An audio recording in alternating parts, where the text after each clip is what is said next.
Ano po, nabali pa yata. Naku, bali nga. Ayan oh, laki.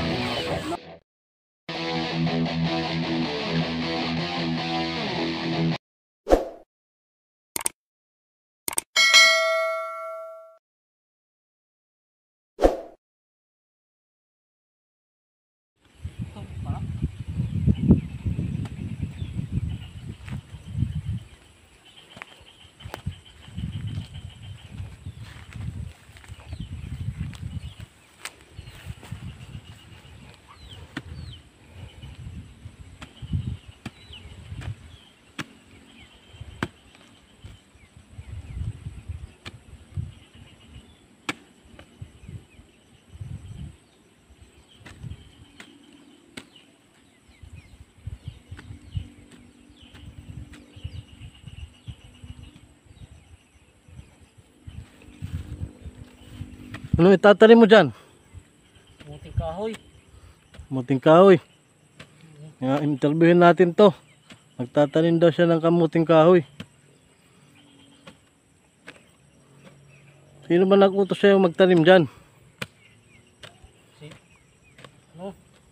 Buswardi. Si Wadski 23. Oo. Oh, shout out sa'yo, Wadski 23. Andito kami sa farm mo.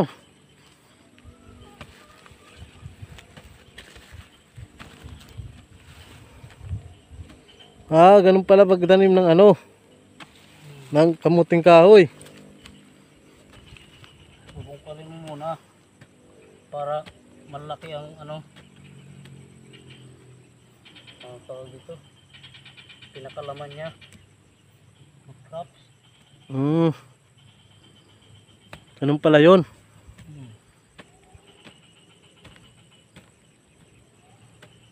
Dito sa kabila na tamnan na to, may tumutubo na eh. Yan dyan. Mga ilang araw na to dito? Ngayon, 2 linggo ata. Mga 14 days.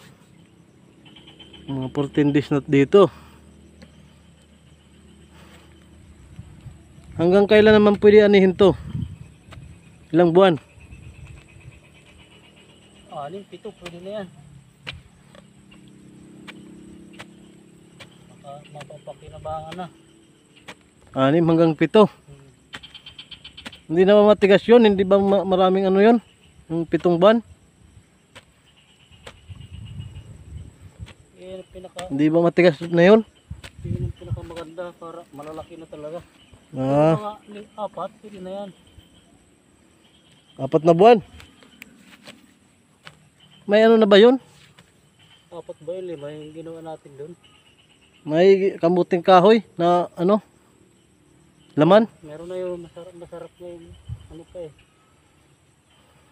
Yung tawag nito. Medyo bata pa sa buwan.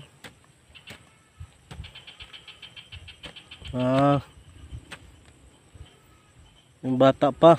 Sarap to, ginagawang pichi-pichi. Bakit marunong ba ka mga nun?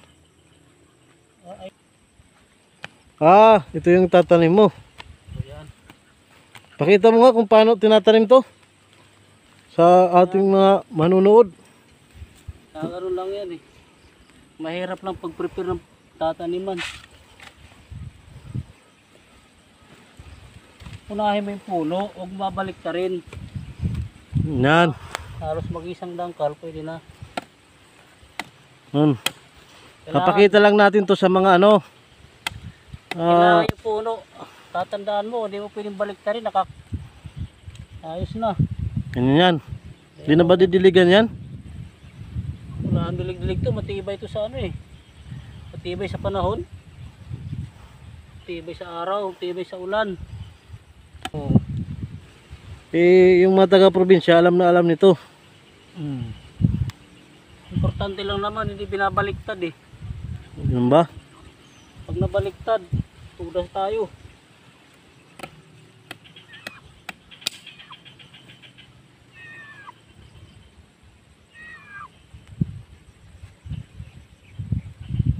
Yan, ganyan lang. Pwede ba tayo magpakita ng sample kung may laman talaga yung tinatanim natin dito? Oo, mayroon na pwede doon. Sige nga, tangan natin. Saan banda yun? Doon sa ano? Kahit isang puno lang. Para makita naman natin kung nagkakalaman talaga yung nagtatanim ng ganyan. Taas.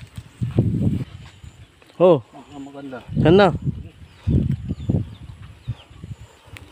Dito tayo, maganda rito, malalaking laman.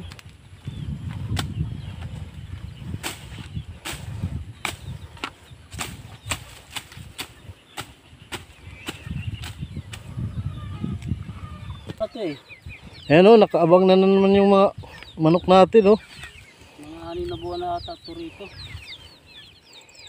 Dahan-dahan na pagbunot para hindi iputol.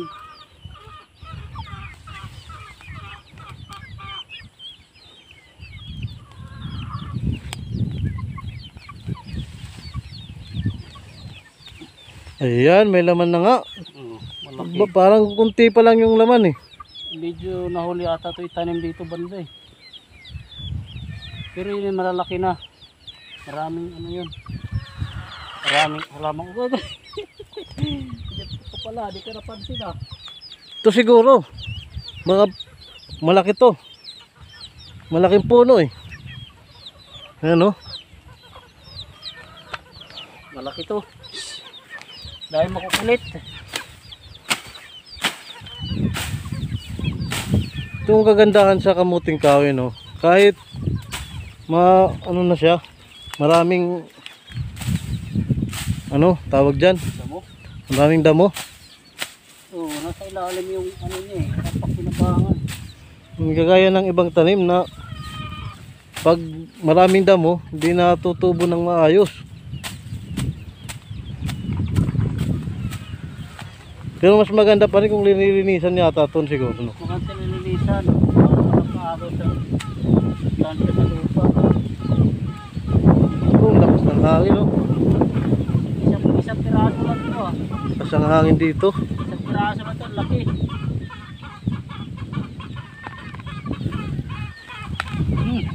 Naku, nabali pa yata. Naku, nabali nga. Ayan oh, laki. Haba na. Haba ng ano eh. Ang laman niya. Siya ay naputol. Yun yung nabali. Isa lang. Ayan, may laman na.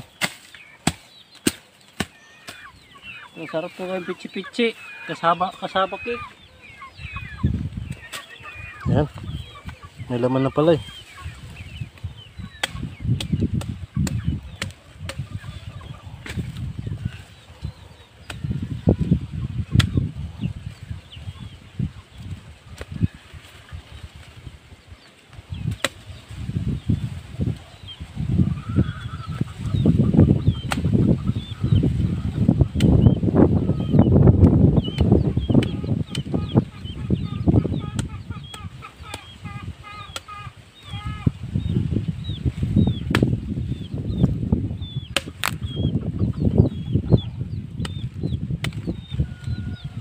Ayan, sa isang puno. Ilan yung ano niya, laman? Isa, dua, tatlo, apat, lima,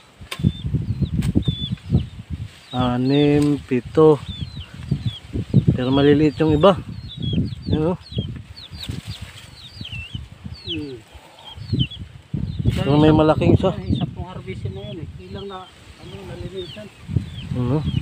Lakas ang hangin. Malakas ang hangin dito.